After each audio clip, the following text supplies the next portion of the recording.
Hello friends, आप सभी का वेलकम करता हूं बिहार का नंबर 1 यूट्यूब एकेडमी पे। जी हाँ दोस्तों, आप सब कैसे हो? आशा करता हूं कि आप सब बेहतरीन तरह से और मन लगा करके बढ़िया से पढ़ाई कर रहे होंगे। जी हाँ दोस्तों, चूंकि एग्जाम आपके सर पर है प्यारे दोस्तों, और समय बिल्कुल कम है, तो कम समय में बेहतरीन तरीके से तैयारी कैसे करते हैं प्यारे दोस्तों, तो यह आपको बिहार का नंबर 1 यूट्यूब एकेडमी बताएगा। तो प्यारे दोस्तों, आप जुड़े रहिए बिहार का नंबर 1 यूट्यूब एकेडमी से। प्यारे साथी, आज हम लोग जो पढ़ने वाले हैं संस्कृत विषय चैप्टर नंबर 2 का, है ना, सब्जेक्टिव। जी हाँ दोस्तों, पाटलिपुत्र वैभव का सब्जेक्टिव आंसर और क्वेश्चंस मैं कराने वाला हूं। जी हाँ दोस्तों, चलिए मैं देर ना करते हुए सीधे अपने क्वेश्चंस की ओर बढ़ता हूं। प्यारे दोस्तों, मैं जितना करा देता हूं बस आप उतना रट जाओ। उतना से ज्यादा कभी भी बिहार बोर्ड पूछा ही नहीं, और ना तो पूछने की वह कल्पना कर सकता है। जी हाँ दोस्तों, चलिए मैं आगे बढ़ता हूं और सीधे मैं अपने क्वेश्चंस की तरफ बढ़ता हूं। चलिए प्यारे दोस्तों, सबसे पहला क्वेश्चंस जो है प्यारे साथी, पाटलिपुत्र नगर के वैभव सुंदरता का वर्णन करें। जी हाँ दोस्तों, पाटलिपुत्र नगर के, है ना, सुंदरता का वर्णन कर रहा है। करने के लिए बताइए, यदि आपने बढ़िया से पढ़ा है ना इस चैप्टर को, तो आप स्वयं से उत्तर लिख सकते हैं। प्यारे दोस्तों, मैं बताऊंगा कि आपको किस प्रकार से लिखना है। मैं टाइप्स आपको बताऊंगा कि आप ऐसे लिखिएगा तो आपको इतना मार्क मिलेगा। तो सबसे पहले मैं जो भी लाऊंगा आंसर क्वेश्चन से, अब वह सारी की सारी पॉइंट वाइज पॉइंट लाऊंगा। मैं 5 पॉइंट लाऊंगा, आप 5 पॉइंट को लिखिएगा तो आपको 5 मार्क मिल जाएंगे। तो इसीलिए मैं पॉइंट में लाऊंगा, ना कि पैराग्राफ में। चलिए प्यारे दोस्तों, यह क्वेश्चंस जो है 2013 में, 16 में, 18 में और 2023 तक पूछा जा चुका है। सोच लीजिए। चलिए प्यारे दोस्तों, हमारा आंसर होता है, सबसे पहले पाटलिपुत्र प्राचीन काल से ही अपनी वैभव के लिए प्रसिद्ध रहा है। जहां दोस्तों बात बिल्कुल सही है ना, इसमें कोई शक की बात नहीं है। सबसे दूसरा पॉइंट क्या मैं लिख करके लाया हूं, तो विदेशी यात्री यहां अक्सर यानी कि आया करते थे। जहां दोस्तों यहां आकर अपने अनुभवों में नगर की शोभा का वर्णन करते थे। जी हाँ दोस्तों, बहुत सारे विदेशी यात्री आया करते थे। ह्वेन सांग, इति संग, है ना, बहुत सारे आया करते थे और अपने अनुभवों से, अपने स्मरण शक्ति से पटना की शोभा यानी सुंदरता का वह वर्णन करते थे, अपने पत्र में लिखते थे बैठ करके। जी हाँ दोस्तों, नेक्स्ट पॉइंट में लिखा हूं, मेगास्थनीज ने पाटलिपुत्र की प्रशंसा की और इसकी संपदाओं के विवरण दिया। जी हाँ दोस्तों, मेगास्थनीज जो थे उन्होंने पाटलिपुत्र की बहुत सारी प्रशंसाएं की और इनकी संपदाओं के बारे में उन्होंने बताया, वर्णन किया। कौन? तो मेगास्थनीज। प्यारे दोस्तों, मैं इस प्रकार से आपके लिए सब्जेक्टिव क्वेश्चंस लिख करके लाया हूं ना, कि आपके एक एक ऑब्जेक्टिव क्वेश्चंस भी बन जाएंगे। आपको ऑब्जेक्टिव याद नहीं करना पड़ेगा। और नंबर लेने के लिए मत पूछे, मैं बहुत सारे टिप्स आपको बताऊंगा। यदि आप ऐसे लिखिएगा, मैं अभी 3 पॉइंट बताया, तो आपको 3 नंबर पूरा कंफर्म हो चुका है। ठीक है, मैं आगे बढ़ता हूं और भी मैं पॉइंट बताता हूं। देखिए, यहाँ पे चौथा पॉइंट है प्यारे दोस्तों, चंद्रगुप्त मौर्य काल में, है ना, चंद्रगुप्त मौर्य के शासन काल में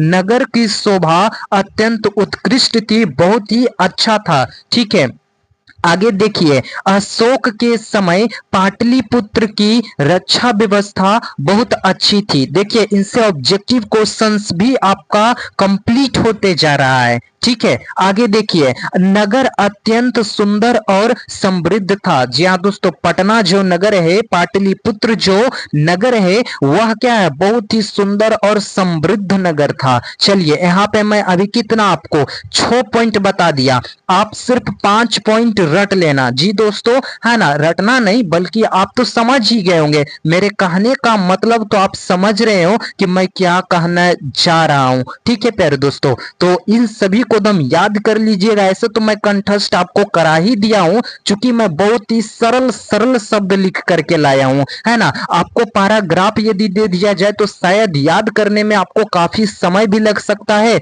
और याद भी ना होगा, और उसमें नंबर भी आपको कटने के चांस ज्यादा रहता है। ठीक है, आप 5 पॉइंट लिखिएगा तो आपको 5 मार्क मिल जाएगा। हालांकि ये सारी क्वेश्चंस 2 मार्क के भी पूछे जाते हैं, तो आप ज्यादा नहीं, सिर्फ 2 पॉइंट लिखिएगा तो आपको 2 मार्क दिया जाएगा, और समय बहुत कम रहता है, तो आपको यह जो मैं आंसर क्वेश्चंस कराता हूं वह काफी अच्छा है। ठीक है, मैं आगे बढ़ता हूं प्यारे दोस्तों, और नेक्स्ट क्वेश्चन से पाटलिपुत्र वैभव पाठ का 5 वाक्यों में परिचय दे। ये क्वेश्चंस तो कई बार पूछे गए हैं। देखिए मैं यहाँ पे लिख भी दिया हूं, 2011 में, 17 में, 19 में, 20 में, 2022 में ना प्यारे दोस्तों, फर्स्ट सिटिंग और दूसरा सिटिंग दोनों में पूछा गया ये प्रश्न है। ठीक है, क्योंकि मैं प्रश्न को दिमाग में फिट कर लेता हूं प्यारे दोस्तों। मैं जिस वक्त टाइप करता हूं, मैं लिखता हूं आपके लिए बैठ करके, पूरे कलरफुल बनाता हूं, इनमें काफी मेहनत लगते हैं। ठीक है, तो इन सारी मेहनत को आप समझिए और मन लगा करके अच्छे से पढ़ाई कीजिए प्यारे दोस्तों, और प्लीज हमें आप सपोर्ट कीजिए। ठीक है, ताकि मैं आगे बढ़ सकूं और भी अच्छे से बता सकूं। ठीक है प्यारे दोस्तों, चलिए मैं आगे, देखिए यहाँ पे नेक्स्ट पॉइंट क्या है।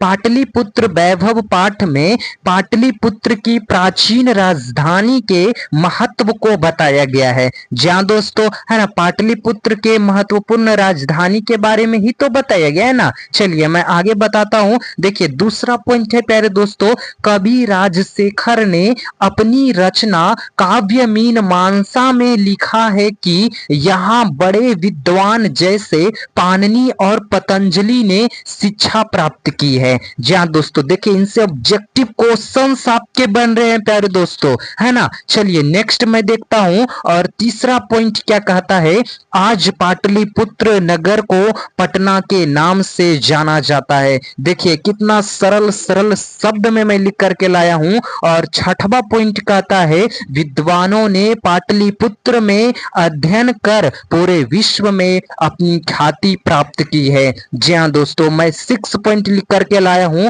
आपको जो अच्छा लगे, जो पसंद लगे, आप उसे नोट कर लीजिएगा। ठीक है प्यारे दोस्तों, चलिए मैं आगे बताता हूं, और भी पॉइंट है। देखिए यहाँ पे, यह नगर विद्वानों और शिक्षित लोगों का केंद्र था। जी हाँ दोस्तों, बात बिल्कुल सही है। कवि दामोदर गुप्त के अनुसार, एक एक बात को याद रखिएगा, पाटलिपुत्र नगर अत्यंत महान और श्रेष्ठ नगर है। जी हाँ दोस्तों, कवि दामोदर गुप्त यह कथन कहे थे। ठीक है, मैं आगे नेक्स्ट बढ़ता हूं, और भी पॉइंट है प्यारे दोस्तों, दामोदर गुप्त ने पाटलिपुत्र की तुलना स्वर्ग से की है। जी हाँ दोस्तों, दामोदर गुप्त ने पाटलिपुत्र की तुलना किससे की है, तो स्वर्ग से की है, अर्थात इंद्र की नगरी से की है।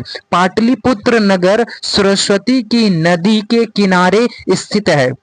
देखिए प्यारे दोस्तों, पाटलिपुत्र जो नगर है वह सरस्वती नदी के किनारे स्थित है और विद्वानों का आकर्षक स्थल था। जी हाँ दोस्तों, यह विद्वानों का आकर्षक स्थल भी माना जाता था। नेक्स्ट पॉइंट है प्यारे साथी, यहाँ पे नेक्स्ट क्वेश्चन है, देखिएगा, कवि दामोदर गुप्त के अनुसार पाटलिपुत्र कैसा नगर था। जी हाँ दोस्तों, कवि दामोदर गुप्त के अनुसार बताना है। तो देखिए मैं बताता हूं पॉइंट बाइज पॉइंट।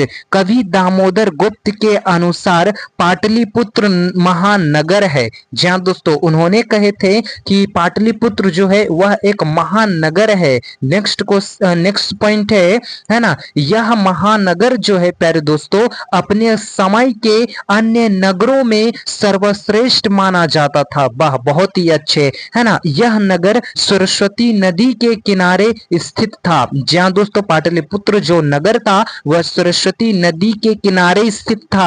आप इन सभी चीजों को याद रखिएगा ताकि आपको ऑब्जेक्टिव में काफी मदद करेंगे। ठीक है ना। यहाँ विद्वान और शिक्षित लोग निवास करते थे, है ना। पाटलिपुत्र को इंद्र की नगरी अर्थात स्वर्ग से तुलना की गई है। मैंने अभी आपको जस्ट बताया प्यारे दोस्तों, तो ये सारी चीजें आपके लिए काफी इंपॉर्टेंट है, सरल शब्द हैं। जी हाँ दोस्तों, एकदम बिल्कुल आसान भाषा में है। यदि आप बुक पढ़े होंगे तो आपको आंसर याद करने की कोई जरूरत ही नहीं है। चलिए मैं नेक्स्ट बढ़ता हूं आगे।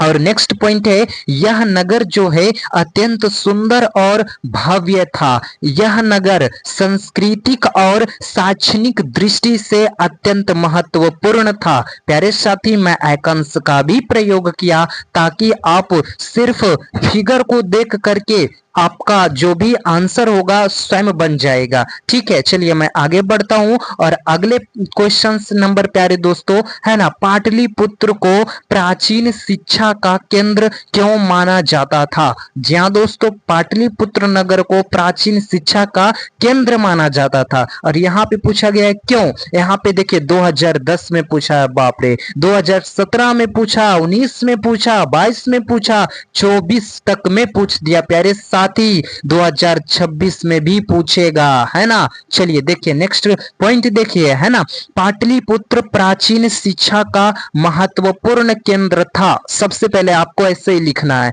नेक्स्ट आपको पॉइंट में लिखना है क्या चीज, यहाँ सरस्वती विद्या का अध्ययन किया जाता था। नगर में अनेक विद्वान अध्ययन और शिक्षा के लिए उपस्थित रहते थे। तीसरा पॉइंट, विद्वानों ने यहाँ अध्ययन कर पूरे विश्व में ख्याति प्राप्त की। इस प्रकार से आपको लिखना है ना। नेक्स्ट पॉइंट आपको लिखना है प्यारे दोस्तों, पाटलिपुत्र ज्ञान, विद्या और संस्कृति का केंद्र था। यहाँ नगर प्राचीन, है ना, भारत के शैक्षणिक केंद्रों में प्रमुख था। ऐसे आपको लिखना है। और देखिए आगे, है ना, और बिहार की राजधानी ही पटना है। जहां दोस्तों आप जानते हैं पाटलिपुत्र है ना, तो ऐसे आपको लिखना होगा ताकि आपको फुल में फुल मार्क मिलेंगे, है ना, ताकि आप अच्छे मार्क ला सको, अच्छे अंक ला सको प्यारे दोस्तों। नेक्स्ट क्वेश्चन है, पाटलिपुत्र के प्राचीन महोत्सव का वर्णन करें। यह भी क्वेश्चन कई बार पूछे तो नहीं गए हैं, लेकिन 2 बार ये क्वेश्चन पूछे गए हैं और यह क्वेश्चन मैंने गेस क्वेश्चंस पेपर से उठाया है। ठीक है, गेस क्वेश्चंस पेपर से मैं लिया हूं, क्योंकि मैं पूरे चीज का एनालिसिस करके आपके सामने लाता हूं, ताकि आप एक बार हमारे क्लास कर लीजिए, हमारे कंटेंट को पढ़ लीजिए, ताकि आपको दूसरा कोई भी बुक उठा करके देखना ना पड़े, आपको ढनकना ना पड़े। प्यारे दोस्तों, हमारी बात पे आप भरोसा रखिए और हमारी कंटेंट को पढ़ लीजिए, आपका काम पूरा बन जाएगा। देखिए आंसर समझिए प्यारे साथी, पाटलिपुत्र में शरद काल में कौमुदी महोत्सव आयोजित होता था। जहां दोस्तों शरद काल में, याद रखिएगा इंपॉर्टेंट पॉइंट है ना, कौन काल में, तो शरद काल में, बहुत ही इंपॉर्टेंट पॉइंट है ना। यह महोत्सव बहुत ही धूमधाम और भव्यता के साथ मनाया जाता था। आगे नेक्स्ट पॉइंट है, तीसरा नंबर पॉइंट नंबर, महोत्सव में नगरवासी आनंद और उत्साह के साथ शामिल होते थे। गुप्त वंश के शासन काल में इसका विशेष प्रचलन था। किस काल में, तो गुप्त वंश के शासन काल में। ऑब्जेक्टिव है प्यारे दोस्तों, महोत्सव में शिक्षा, संस्कृति और धार्मिक अनुष्ठान का समन्वय होता था, मिलान होता था। जी दोस्तों, नेक्स्ट क्वेश्चन है ना, नेक्स्ट पॉइंट है, यह नगर वासियों के लिए सामाजिक और सांस्कृतिक मेल का अवसर था। प्यारे दोस्तों, इसी अवसर पर सभी लोग एकजुट होते थे और मेल मिलाप करते थे, आपस में मिलते थे एक दूसरे से। महोत्सव का उद्देश्य आनंद, पूजा और संस्कृति का प्रचार करना था। प्यारे साथी, आजकल यह परंपरा दुर्गा पूजा के अवसर पर दिखाई देती है। ऑब्जेक्टिव में आपसे पूछा जाएगा कि आजकल यह परंपरा कहां दिखाई देती है, तो दुर्गा पूजा के अवसर पर दिखाई देती है। और कौन सा पर्व दिखाई देती है, तो कौमुदी महोत्सव। ठीक है, याद रखिएगा। नेक्स्ट क्वेश्चन है प्यारे दोस्तों, है ना, सिख संप्रदाय के लिए पटना नगर क्यों महत्वपूर्ण है? बहुत अच्छे प्रश्न है प्यारे साथी, और यह क्वेश्चन कई बार लगातार पूछा गया है, 2013, 17, 20 और और जरूर 26 अगली बारी है ना। चलिए देखिए क्वेश्चंस देखिए और आंसर तुरंत आपके दिमाग में आ जानी चाहिए। देखिए सिख संप्रदाय के लिए पाटलिपुत्र अर्थात पटना नगर महत्वपूर्ण स्थल है। जी हाँ दोस्तों, है ना। क्यों महत्वपूर्ण है? क्योंकि वहां पे है ना पूजनीय स्थल स्थित है। किनका पूजनीय स्थल स्थित है प्यारे साथी? तो इस स्थल को गुरुद्वारा कहा जाता है। यह स्थल गुरु गोविंद सिंह जी के जन्म स्थल के रूप में प्रसिद्ध है। तो अब पता चल गया है ना, गुरु गोविंद सिंह जी का क्या है? जन्म स्थल है। वहां उनका जन्म हुआ। सिखों के सबसे बड़े गुरु गोविंद सिंह है। ठीक है, 10वें गुरु माना जाता है। नेक्स्ट पॉइंट प्यारे दोस्तों, सिख अनुयायी जो हैं यहाँ धार्मिक श्रद्धा के लिए आते हैं, है ना। और प्यारे दोस्तों श्रद्धा के लिए, ठीक है। आगे देखिए, नगर में होने वाले धार्मिक अनुष्ठान और पूजा इसे महत्वपूर्ण बनाते हैं। सिख अनुयायियों के लिए पाटलिपुत्र नगर श्रद्धा और प्रेरणा का केंद्र है। जहाँ दोस्तों है ना, प्रेरणा का क्या है? तो यह केंद्र है पाटलिपुत्र। इतनी विशेषता गहराई से मैं बताया हूं प्यारे दोस्तों, एक एक चीज को मैं बताया हूं प्यारे साथी। ऐसा कोई नहीं बताएगा, आप पूरे यूट्यूब पर खोज लीजिए, ऐसा कोई नहीं बताएगा। और आपको मैं तो पैनल पीडीएफ दे देता हूं, यहां तक कि हर एक chapter wise chapter panel PDF मैं भेज देता हूं आपके व्हाट्सएप पर। यदि आप फ्री में लेना चाहते हैं तो आप इस नंबर से हमें कांटेक्ट कीजिए, व्हाट्सएप बनाकर हमें मैसेज कीजिए, मैं आपको सभी विषयों की पैनल पीडीएफ फ्री में दे दूंगा। थैंक यू प्यारे दोस्तों, आपने हमारे साथ वीडियो के अंत तक जुड़े रहे, इसके लिए मैं आप सभी को दिल की गहराइयों से बहुत बहुत धन्यवाद देता हूं। थैंक यू प्यारे दोस्तों।